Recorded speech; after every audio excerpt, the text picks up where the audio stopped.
اپنا حال یہ ہے کہ میلاد کے جلوس کے اندر ہزاروں بندہ ہوتا ہے، اور جیسے ہی ظہر کی نماز کا وقت ہوتا ہے 99% لوگ اپنے گھروں کو لنگر اور نیاز لے کے چلے جاتے ہیں، مسجد میں 1% لوگ بھی مشکل سے جاتے ہیں، اور تھوڑی دیر پہلے لگ رہا ہوتا ہے کہ اس وقت دنیا میں اگر سب سے بڑے عاشقان رسول ہیں تو وہ اس مجمع کے اندر موجود ہیں۔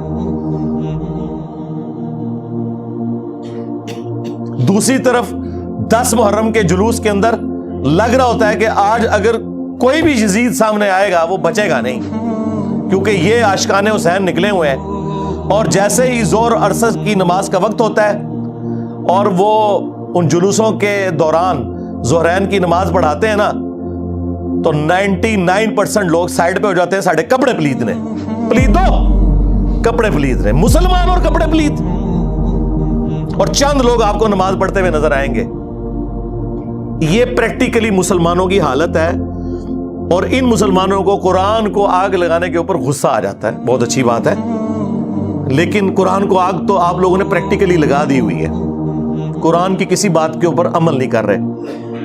یہ قرآن کا حکم تھا نا، سورہ روم آیت نمبر 31، وَأَقِيمُوا الصَّلَاةَ وَلَا تَكُونُوا مِنَ الْمُشْرِكِينَ، دیکھنا نماز کو قائم کرنا، مشرک نہ ہو جانا۔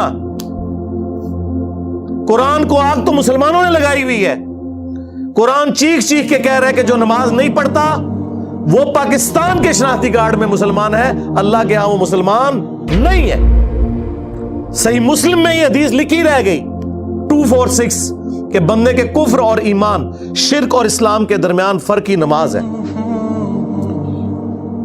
یہ حدیث مسلم میں ہی لکھی رہ گئی کہ ابن مسعود رضی اللہ تعالیٰ عنہ کہتے ہیں کہ جماعت کے ساتھ نماز پڑھنا یہ سنت خدا ہے، یہ تمہارے نبی کی وہ سنت ہے جو اللہ نے انہیں عطا کی، اگر اسے چھوڑ دو گے تو برباد ہو جاؤ گے۔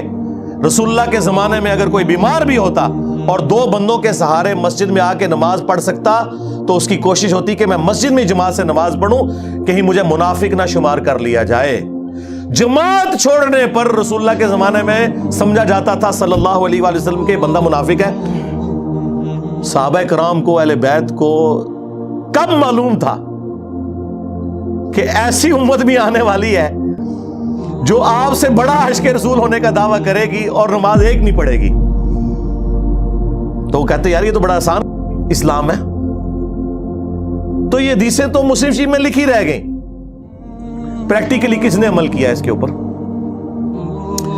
یہ حدیث ترمذی میں لکھی رہ گئی کہ ہمارا اور منافقین کا عہد نماز کی بنیاد پہ ہے، جس نے نماز چھوڑی اس نے کفر کیا۔ یہ صحابہ کرام علیہم رضوان کا فتویٰ ترمذی میں ہی رہ گیا۔ عبداللہ بن شقیق تابعی کہتے ہیں کہ صحابہ کرام علیہم رضوان تارک الصلاح کے سوا کسی کی تکفیر نہیں کرتے تھے، صرف بے نمازی کو وہ کافر سمجھتے تھے، باقیوں کو وہ تمام غلطیوں کے باوجود مسلمان تصور کرتے تھے۔ اندازہ کریں، یہ ترمذی میں لکھا رہ گیا جناب۔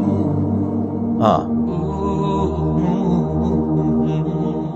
ہم جب چیخ چیخ کے یہ باتیں بیان کرتے ہیں لوگ کہتے ہیں یار یہ کس قسم کی باتیں کر رہے ہیں، یہ کہاں پہ لکھی ہوئی ہیں؟ سرکار کتابوں میں لکھی ہوئی ہیں۔ یہی تو ہم آپ سے کہہ رہے ہیں کہ مرنے سے پہلے اے مسلمان کر لے اس پہ غور، کتابوں کا خدا اور ہے، بابوں کا خدا اور۔ یہ حدیث ابو داؤد میں ہی لکھی رہ گئی کہ بچہ جب 7 سال کا ہو جائے تو اسے نماز کا حکم دو،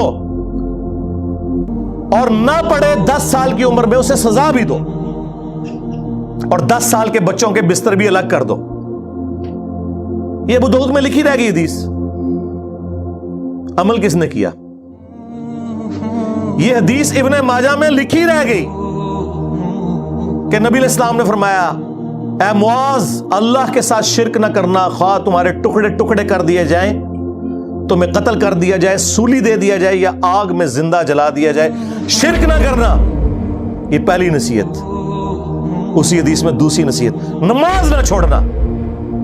تمہارا اللہ کے ساتھ عہد نماز کی بنیاد پہ ہے، اگر تم نے نماز چھوڑ دی تو اللہ کا ذمہ اٹھ گیا تم سے۔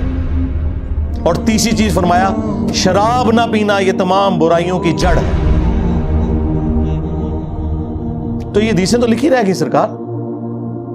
یہ حدیث مسند احمد میں ہی لکھی رہ گئی کہ نبی علیہ السلام نے فرمایا کہ نماز قیامت کے دن نمازی کے لیے دلیل، نجات اور نور ہوگی، اور جو نماز نہیں پڑھتا قیامت کے دن نہ اس کے لیے کوئی دلیل ہوگی اللہ کے حضور بچنے کی، نہ نجات اور نہ کوئی روشنی، نور جو پولیس رات سے گزرنے کے لیے قرآن میں آیا نا، وہ نور۔